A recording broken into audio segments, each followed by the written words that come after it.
Hello students, it's Vinod Manas with chemistry classes. Our lecture's topic is Faraday's laws of electrolysis. Michael Faraday in 1834 proposed two laws named after him as Faraday's laws of electrolysis. Faraday के दो laws हैं. First law, Faraday's first law of electrolysis.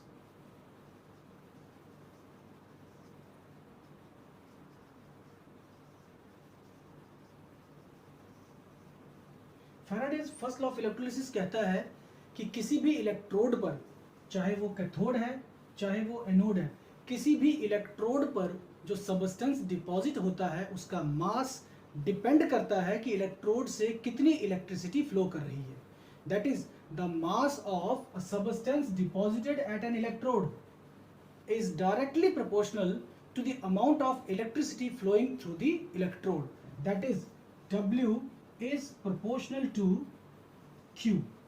Mass of substance deposited at electrode is directly proportional to the electricity flowing through the electrode. इस proportionality के sign को मैंने remove किया with a constant Z. इस constant को हम कहते हैं electrochemical equivalent. We know that electric current is equals to electric charge upon time. That means Q itself is equals to I multiplied with T. और अगर मैं Q की ये वैल्यू यहाँ सब्स्टिट्यूट करूँ तो मेरा फॉर्मूला बन जाएगा W is equals to Z multiplied with I multiplied with T. So this is the formula to calculate mass of the substance deposited at the electrode. Z is electrochemical equivalent and I is the current, electric current flowing through the electrode, and T is the time for which the electric current is flowing. Let me suppose I is equals to 1 ampere and T is equals to 1 second.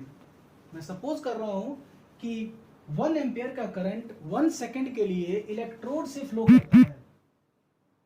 Then W is equals to Z.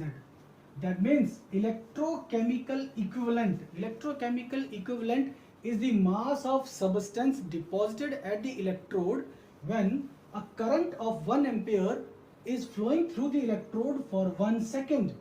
Now the current of 1 ampere flown through this circuit for 1 second is equals to a charge of 1 coulomb. I is equals to 1 ampere, T is equals to 1 second. 1 ampere into second, ampere second is called your coulomb. So we can say if 1 coulomb of charge is passing through the electrode, चाहे वो anode है चाहे वो cathode है, if 1 coulomb of the charge is flowing through the electrode, the substance deposited at the electrode is your electrochemical equivalent. Electrochemical equivalent Z से represent किया जाता है. Let me suppose my reduction reaction is Mn positive plus n electrons giving me M, and A is the atomic mass or you can say molar mass. अगर मैं A U कहूँगा तो atomic mass है, और अगर मैं A ग्राम पर मोल कहूँगा तो molar mass है. So A is your molar mass of the metal. So we can say molar mass A divided by N is going to be equivalent mass. हमने पढ़ा valency is your equivalent mass of the element. So A upon N, A is a reduced species, and then this N is the number of electrons involved in your reduction reaction. So A upon N is your equivalent mass. Now if 1 mole of electron की बात की जाए तो उसके साथ associated charge है आपका 1.602 into 10⁻⁻19 Coulomb's multiplied with 6.022 into 10⁻23. इसको सॉल्व करेंगे तो आंसर अप्रोक्सीमेटली 96500 कूलम आएगा. It is a little lesser than 96500 coulombs. I am rounding it of क्योंकि नॉर्मली हम इसको राउंड ऑफ कर लेते हैं, तो 96500 कूलम्स का चार्ज है 1 मोल ऑफ इलेक्ट्रॉन्स का, and this charge is called your 1 Faraday.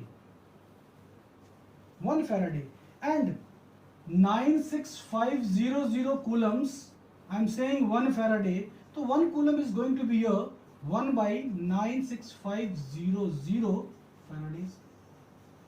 और अभी हमने बात की कि इलेक्ट्रोकेमिकल इक्विवेलेंट वो मास है जिसे 1 कूलम्ब ने डिपॉजिट किया है. दैट मीन्स 96500 कूलम्ब्स अगर डिपॉजिट कर रहे हैं इक्विवेलेंट मास को, 96500 coulombs are depositing equivalent mass, तो 1 coulomb is going to deposit equivalent mass upon 96500 grams of the substance. That means Z is equals to E upon 96500 grams. Substance के equivalent मास को अगर हम 1 Faraday that is 96500 coulomb से divide कर देते हैं तो हमारे पास Z आ जाएगा. Faraday's second law of electrolysis.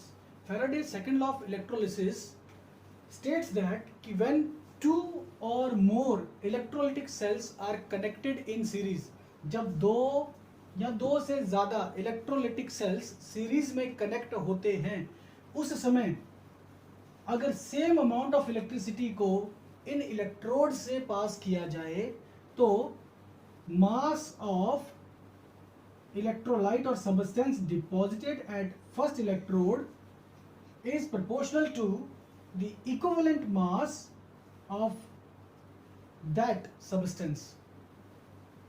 अब क्योंकि हमने 2 या 2 से ज्यादा सेल्स को सीरीज में कनेक्ट किया है, तो we can say W1 upon W2 mass of substance deposited at electrode number 1. Let me suppose this is electrode number 1 and this is electrode number 2.